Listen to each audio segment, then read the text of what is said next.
что я, можно сказать, не училась вообще. Начиная с 6 класса у меня была учеба на 2-м месте, плавание на 1-м. И, так скажем, сдвинулся немного мой график учебный. Но мне нравилось ходить в школу, безусловно. Ребятничество такое тоже присутствовало в моей жизни. Ну, большинство, конечно, было плавание.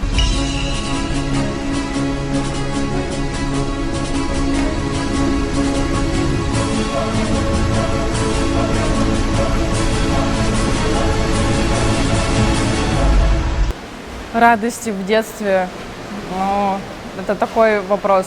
У кого какие радости? То есть у меня это была, наверное, радость плавать, потому что была какая-то отдача от этого. Если бы отдачи не было как таковой, то есть не было поддержки от тренеров, не было поддержки бы от государства, тогда это было бы тяжелее намного. А так, получается, ты тренируешься и еще и получаешь что-то взамен. Поэтому было, безусловно, тяжело смотреть, как сверстники там уходят гулять, где-то веселяться. А у меня такой возможности нет, потому что режим – это в 6 утра тренировка до 8, сразу в школу, со школы сразу на тренировку на 2-ю. И это было все в таком цикле постоянном, и это было достаточно тяжело. Но когда вот это все проходишь и достигаешь какой-то цели, понимаешь, что это все было не просто так. То есть ты достиг многого, а те, которые веселились, гуляли, они остались на том же этапе. То есть даже в детстве родители как-то к этому меня склоняли, к тому, что посмотри, где ты, и посмотри, где твои сверстники. И в этом была разница. То есть 12 лет рекорд республики первый установить, это достаточно серьезно результаты. Поэтому было некомфортно, но я привыкла к тому, что у меня есть что-то намного приятней.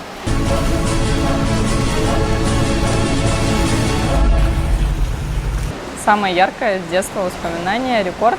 Но помимо спорта, это у бабули в деревне клубника, ягода росла. И вот я ходила, ее срывала, наступала на грядки, а бабуля там кричала: «Эй, уходи с грядки, нечего тут». Вот это, наверное, было самое яркое воспоминание. Но клубника была очень вкусная.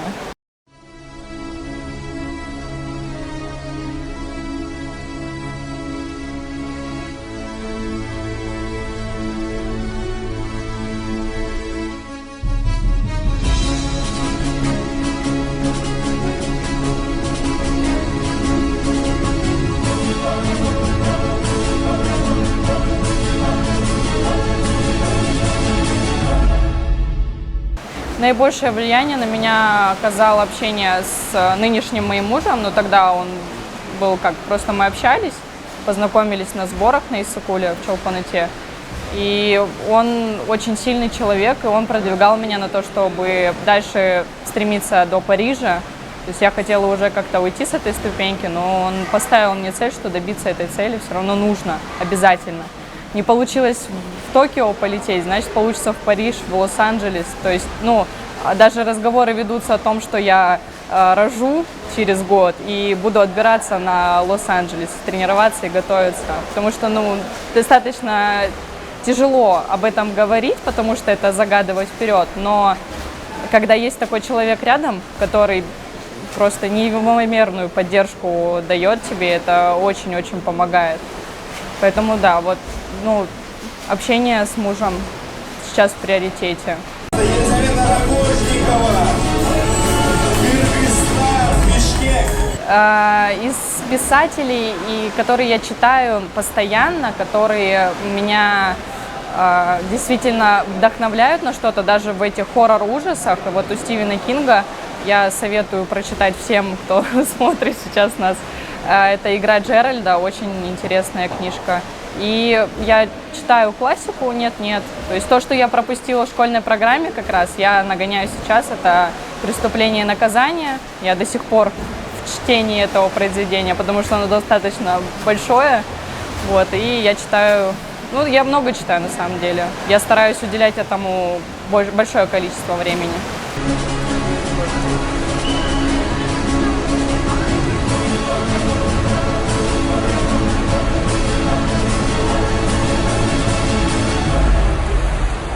Да, я умею готовить. Кухня больше азиатская. Все равно, так как я выросла, родилась в Бишкеке, я привыкла есть там лагманчик, мампар такое. Ну, от русской кухни тоже я не отказываюсь. Борщ. Я недавно совсем научилась готовить вкусный борщ, потому что до этого были какие-то попытки к этому, а сейчас я уже могу хороший такой наваристый борщ, потому что муж россиянин, и ему нужна вот эта вот русская еда, чтобы правильно питаться. Но все равно чаще всего мы стараемся питаться правильно, не уходить куда-то там жареное, жирное, так скажем. То есть это должно быть хорошо так с мясом, по-русски, по-кыргызски, но при этом в каких-то рамках все равно есть запрет у меня по еде.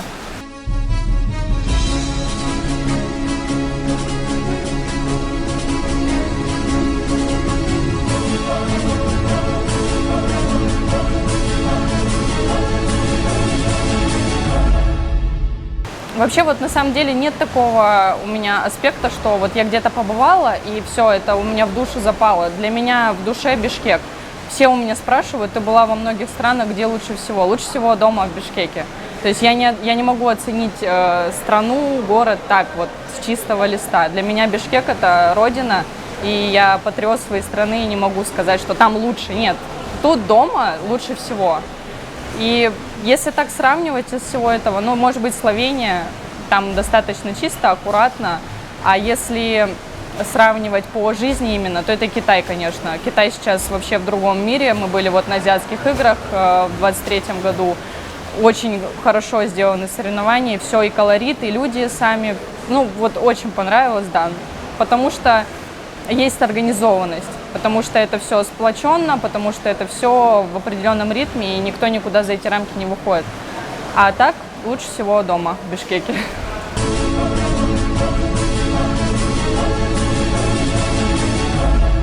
Если у меня есть время, помимо тренировок, я занимаюсь готовкой и уборкой, потому что я уже как бы замуж вышла, и у меня только такие теперь разнообразия. Ну, помимо этого, я люблю гулять.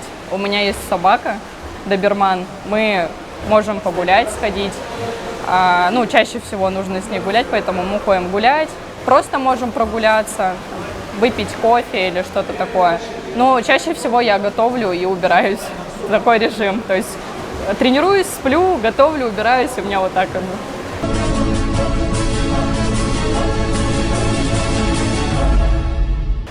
Пожелания юным спортсменам. Я заметила то, что совсем маленькие детки начинают плавать, хорошо плывут, даже если это не в плавании, а вообще в спорте, начинают тренироваться, какое-то у них происходит утяжеление в плане недостигнутых результатов, они сдаются, бросают все это и перестают тренироваться. Я хочу вам пожелать, чтобы вы, несмотря на свои трудности внутренние, психологические, физические, вы добивались своей цели и шли вперед, несмотря ни на что. Это вот самое главное, добиваться. Идти вот зубы сжать и идти, куда вас ведет ваша дорога. Не сдавайтесь ни в коем случае.